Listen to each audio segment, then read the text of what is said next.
Hello बच्चों, success point के इस नए वीडियो में आप सभी का स्वागत है। तो आप सभी को इससे पहले वाले वीडियो में एक्सरसाइज क्या हम चैप्टर कहेंगे कि चैप्टर जो पहला चैप्टर था आपका रियल नंबर वो ख़त्म हो चुका था। अब हम उसके बाद वाले चैप्टर यानी अगला चैप्टर की बात करेंगे।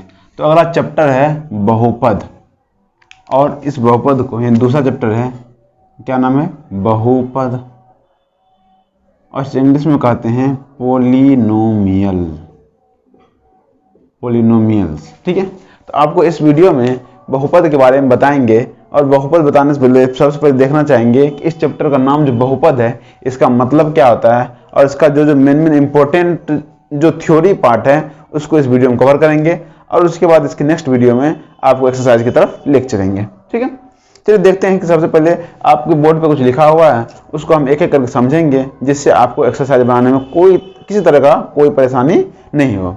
ठीक है, तो चलिए बच्चों देखते हैं। सबसे पहला इसमें हम सबसे पहला देखेंगे कि बहुपद की बात कर रहा है तो बहुपद हम किसको कहेंगे।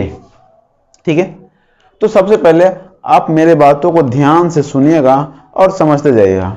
जो बहुपद होता है तो हम क्या कहते हैं, तो सिंपल वे में अगर आपको समझाना चाहे तो हम कहते हैं कि वैसा बीजीय व्यंजक यानी कि अलजेब्रा का वैसा समीकरण जिसका घात जो होना चाहिए वो धनात्मक संख्या होना चाहिए।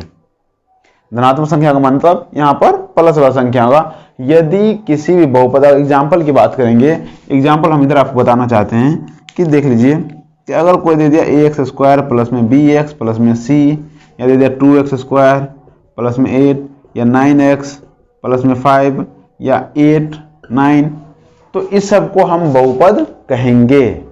ऐसा क्यों बोल रहे हैं हम, आप जरा समझने की कोशिश कीजिएगा।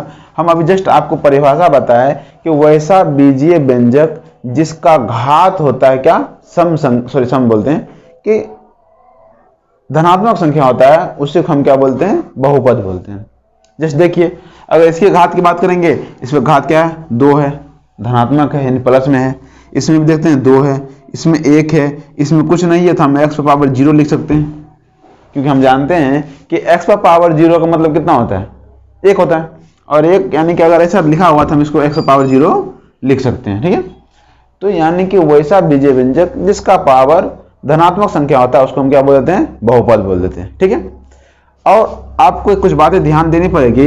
आपको ऑब्जेक्टिव में पूछा जाता है कि बताइए निम्नलिखित में से कौन सा बहुपद नहीं है, तो आपको इस डेफिनेशन से ही आपको पहचानना पड़ेगा कि जिसका घात सम धनात्मक संख्या हो यानी कि प्लस वाला हो, यानी कि 0 हो, 1 हो, 2 हो, 3 हो, 4 हो, इस तरह से जितना भी हो, अगर प्लस वाला होगा तो हम उसको बोलेंगे वो बहुपद है। अगर उसी में घात 1/2 हो जाए या फिर -1 हो, -2 हो, अगर ऐसा घात रहेगा तो हम उसको बहुपद नहीं बोलेंगे। अब इससे थोड़ा सा अगर कम समझ में आता होगा तो एक एग्जाम्पल लेते हैं। जैसे मान लीजिए, अगर आपको एक बेसिक सा कॉन्सेप्ट याद रखिएगा, अगर आपको किसी भी बीजीय व्यंजक में अगर रूट के अंदर x दिखे, रूट के अंदर मतलब मान लो √x कहीं दे दिया या 3√x प्लस में 6x² प्लस में 5, रूट के अंदर x दिख जाए या फिर 1/x प्लस 1 यानी कि बटे में x दिख जाए, या तो रूट के अंदर में या तो बटे में दिख जाए, तो हम उसको बहुपद नहीं कहेंगे। ये आप ध्यान रखिएगा। अब आपको एक चीज आपको बताते चले कि रूट के अंदर x का मतलब होता है कि x पर पावर 1/2, यानी कि पावर में कितना है, बटे में आ गया। तो अगर x पर पावर बटे में भिन्न के रूप में भी हैगा तो उसको भी हम बहुपद नहीं कहेंगे। ठीक है, उम्मीद है कि आपको समझ में आया होगा। फिर अगला बात देखते हैं क्या है। अगला है कि बहुपद का घात क्या होता है। तो अभी जस्ट आपको समझा है कि बहुपद का यानी कि x का जो अधिकतम घात होता है या चर का जो अधिकतम घात होता है, मान लीजिए 2x² प्लस में 3x² प्लस में 8, इसमें देख रहे हैं कि सबसे अधिकतम घात 3 है, तो हम बोलेंगे इस बहुपद का घात कितना है, 3 है। अगर मान लीजिए 2x प्लस में 8x³ प्लस में 9, अगर ऐसा भी लिखा रहेगा फिर भी इसका घात की बात करेगा तो घात कितना है, 3 है। ठीक है, फिर अगला देखते हैं। अब बहुपद का वर्गीकरण किया जा रहा है, और बहुपद का वर्गीकरण हम 2 तरीका से करते हैं। सबसे पहला वर्गीकरण हम कर रहे हैं घात के अनुसार। अगर घात के अनुसार वर्गीकरण करें तो बहुत सारा वर्गीकरण है, लेकिन हम जो मेन इंपॉर्टेंट है उसको जानना चाहेंगे। ठीक है, तो घात के अनुसार सबसे पहला बहुपद है रैखिक बहुपद। तो जितना ही, अब देखिए सिंपल सी बात है, रैखिक बहुपद, ठीक है, या इसको एक घाती बहुपद भी बोलते हैं। कहीं कहीं पर आपको दिख जाएगा कि रैखिक बहुपद को हम एक घाती बहुपद भी बोलते हैं, एक घाती।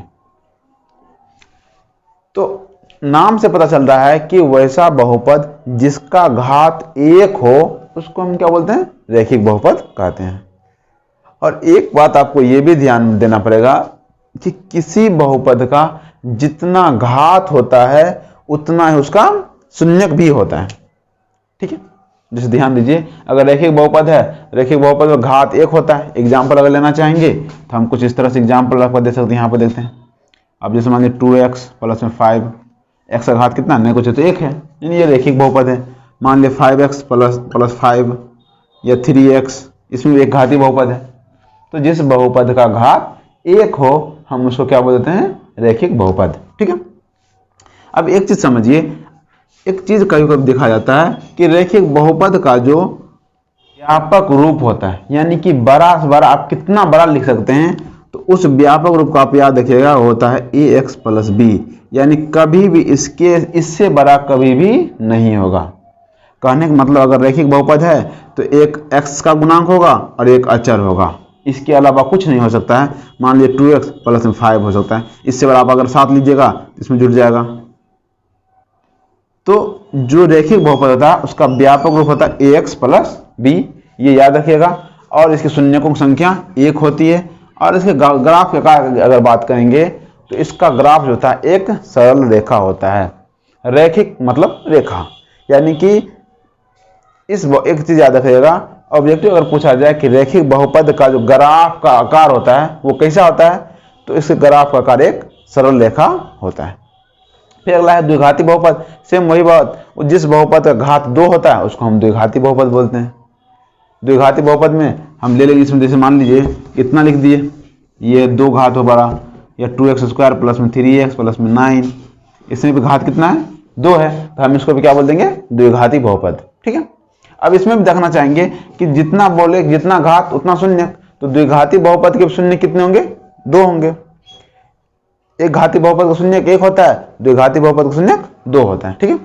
और इसके ग्राफ का आकार, यानी द्विघाती बहुपद के ग्राफ का जो आकार होता है वो होता है पाराबोला, यानी परवल है, हिंदी में लिखना चाहे तो परवल है, इसको इंग्लिश में बोलते हैं पाराबोला।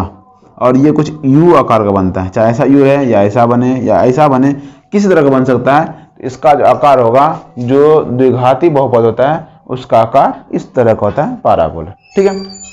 अगला है त्रिघाती बहुपद। तो जिस बहुपद का घात 3 होता है उसको हम क्या बोलते हैं, त्रिघाती बहुपद। त्रिघाती बहुपद है तो इसके शून्यकों की संख्या कितनी होगी, तो इसके शून्यकों की संख्या कितनी होगी, 3 होगी, बिल्कुल ठीक है। त्रिघाती बहुपद की शून्य की संख्या 3 होगी। और इसके ग्राफ का जो आकार होता है वो वक्रीय होता है। वक्रीय का मतलब ये टेढ़ा मेरा कुछ ऐसा बनता है, ठीक है।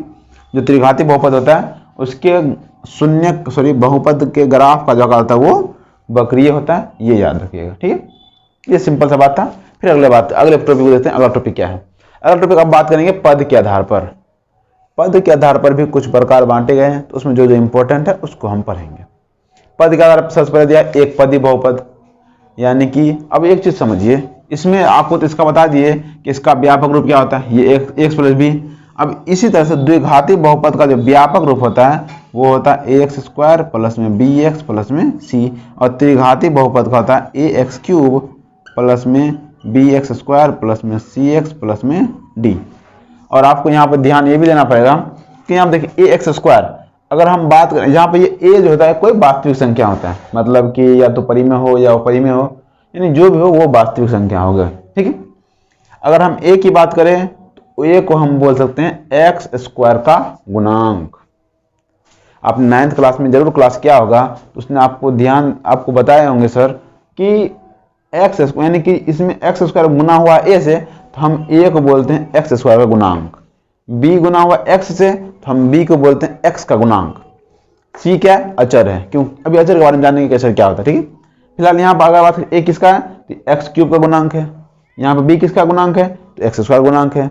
फिर अगर बात करेंगे c किसका गुणांक है तो वो x का गुणांक है और d इसमें अचर है, यानी जिसमें x y z कुछ नहीं लगाता है उसको हम अचर बोलते हैं, जिसका मान कभी भी नहीं बदलता है। ठीक है, फिर अगला बात करते हैं एक पदी बहुपद, यानी कहेंगे ऐसा बहुपद जिसका केवल एक पद हो, 2 दे दो या 3x क्यूब दे दो या 5x दे दो, मतलब एक ही पद है, ऐसा नहीं जैसे इसमें 1 2 3 पद तक हो गया। ठीक है, एक पदी बहुपद कहने का मतलब है कि वैसा बहुपद जिसका केवल एक पद हो उसको हम एक पदी बहुपद कहते हैं, जिसमें 2 पद हो उसको द्विपदी बोलते हैं और जिसमें 3 पद हो उसको त्रिपदी बहुपद बोलते हैं। ठीक है, अगर हम घात के हिसाब से इसका देखें तो इसमें घात 3 है तो इसको हम त्रिघाती बहुपद कह देंगे, लेकिन अगर पद के हिसाब से देखें तो पद इसमें एक है तो एक पदी बहुपद कहेंगे। ठीक है, उम्मीद है कि आपको ये तीनों एक पदी द्विपदी और त्रिपदी समझ में आया होगा।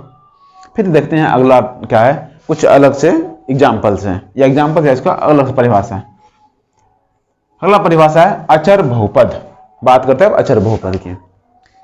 अब देखिए, अचर बहुपद हम कहते हैं वैसा बहुपद जिसका मान कभी नहीं बदलता है, जो वास्तविक संख्या के बराबर होता है, यानी कि इसका कुछ ना कुछ कोई संख्या ही होगा, यानी 8 हो गया, 9 हो गया, √5 हो गया, -√3 हो गया, √3 हो गया या 5, कुछ भी वास्तविक संख्या जिसका मान कभी नहीं बदलता है उसी को हम क्या बोलते हैं, हम अचर बहुपद बोल देते हैं।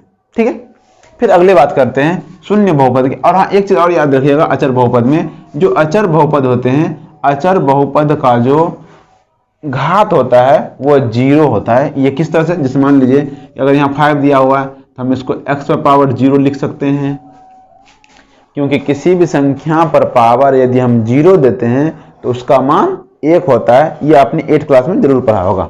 ठीक है, तो यहाँ पर देख रहे हैं x पर पावर 0, मतलब ये क्या है, इसको हम बोलते हैं अचर बहुपद, और इसका मान कितना हो जाएगा 1, और 1 से 5 गुना करेंगे तो 5 ही होगा।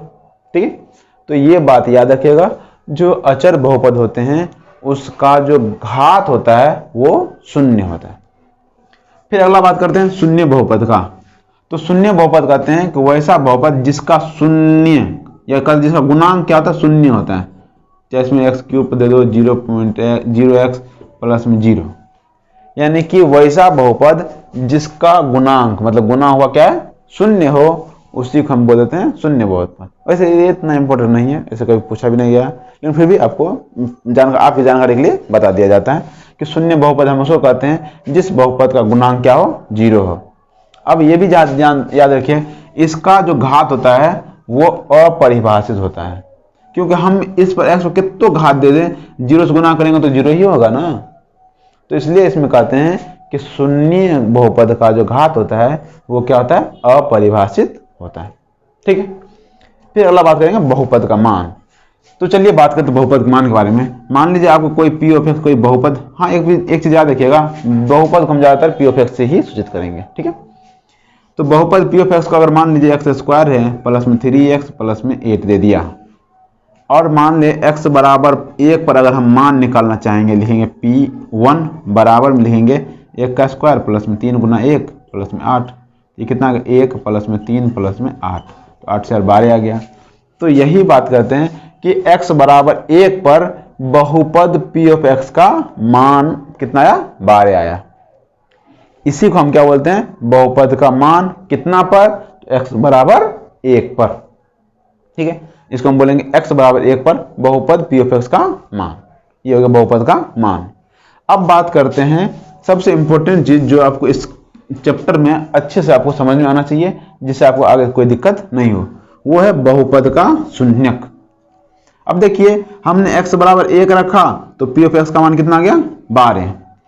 आप सोचिए कि ऐसा कौन सा मान है जो समीकरण रखने पर 0 हो जाए। जैसे मान लीजिए एक समीकरण है तो x² प्लस में 5x और माइनस में 6 बराबर में 0, ऐसा है। अगर हम यहाँ ये p ऑफ x है, अगर हम देख रहे थे बहुपद का शून्यक। ठीक है, अगर हम बात करें एक बहुपद ये है p ऑफ x बराबर में x² प्लस में 5x माइनस में 6। अगर हम बात करते हैं, एक काम करते हैं, x बराबर हम 1 पर चेक करते हैं। ठीक है, x बराबर 1 पर चेक करते हैं, देखते हैं बहुपद का मान कितना आता है। p ऑफ 1 बराबर में 1 का स्क्वायर प्लस में 5 × 1 माइनस में 6, 1 का स्क्वायर 1 होता है और 5 × 1 कितना होगा 5, और माइनस में 6। देखो इसको जो अगर जोड़ेंगे तो कितना आ जाएगा, इधर लिख देते हैं, ये हो गया 6 और माइनस में 6 घट कितना आया 0। अब बातें समझने वाली क्या है आप समझिए जरा सा कि देखिए x बराबर 1 पर इस बहुपद का जो मान था वो कितना हो गया 0। तो जिस मान पर x का जिस मान पर बहुपद का मान 0 हो जाता है उसको हम बहुपद का शून्यक कहते हैं। ठीक, आपको याद रखना पड़ेगा कि जिस मान पर यानी x के जिस मान पर बहुपद का मान 0 के बराबर हो जाता है उसी मान को बहुपद का शून्यक कहते हैं। ठीक है, तो यानी हम इसमें कह देंगे कि बहुपद x² प्लस में 5x माइनस 6 का जो शून्यक है वो कितना है 1 है। ठीक है, तो उम्मीद है कि आपको बहुपद का शून्यक समझ में आया होगा। अगर आपको समझ नहीं आता है तो थोड़ा सा एक बार और डिवाइड करके देख लीजिएगा। उम्मीद है कि आपको अच्छे समझ में आया होगा। अगर फिर भी समझ में नहीं आया तो बस एक बार और देख लीजिएगा। ठीक, अगर फिर भी आपको कोई दिक्कत हो जाता है, कोई किसी प्रकार डाउट हो जाता है तो आप कमेंट करके पूछ सकते हैं। फिलहाल आज की वीडियो में हम इतना ही रहने देंगे। अगले वीडियो में एक दो चीज़ और है जिसमें बहुपद के शून्यकों और गुणांकों के बीच की सत्यता की जांच करेंगे या किस तरह से संबंध होता है उसको हम देखेंगे। ठीक है, तब तक के लिए इसको रिवाइज कर रखिएगा। मिलते हैं अगले वीडियो में। ठीक है।